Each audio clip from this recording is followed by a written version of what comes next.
প্রাথমিক এবং মাধ্যমিক বিদ্যালয়ের 2 ট্রাক বই জব্দ করেছে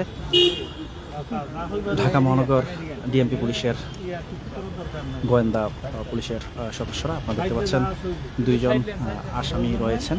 একটু পরে আমরা পুলিশের ডিএমপি মিডিয়া সেন্টারে ব্রিফিং হবে।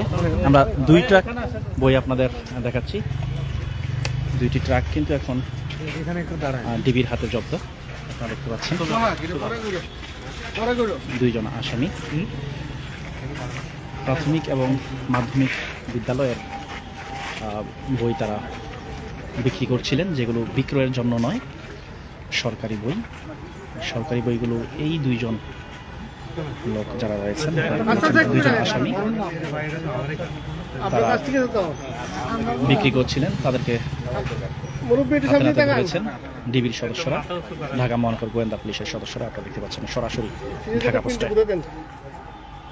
দর্শক, এই প্রাথমিক এবং মাধ্যমিক বিদ্যালয়ের বিভিন্ন শ্রেণীর বই তারা প্রথম শ্রেণী থেকে শুরু করে নবম দশম শ্রেণী পর্যন্ত তারা এই বই বিক্রি করছিলেন। 2টি ট্রাক জব্দ করেছেন। আপনারা দেখতে পাচ্ছেন ট্রাক ভর্তি কিন্তু বই রয়েছে। এই 2 জন আসামি ডিবির হাতে জব্দ।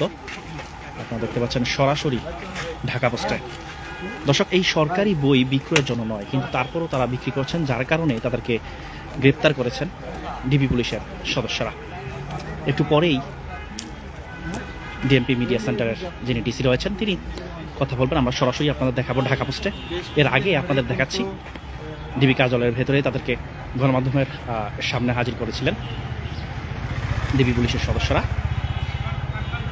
তাকে হেফাজতে নিয়ে যাচ্ছেন, কোর্টে উঠাবেন হয়তোবা। একটু বিষয় আপনাদের জানিয়ে রাখি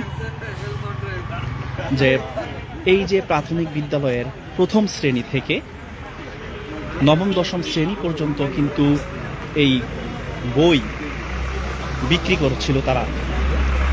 গোপন সংবাদের ভিত্তিতে কিন্তু তাদেরকে গ্রেপ্তার করেছেন ডিবি পুলিশের সদস্যরা। আপনারা দেখতে পাচ্ছেন সরাসরি ঢাকা পোস্টে। একটু বিষয় আমরা আপনাদের জানিয়ে রাখি।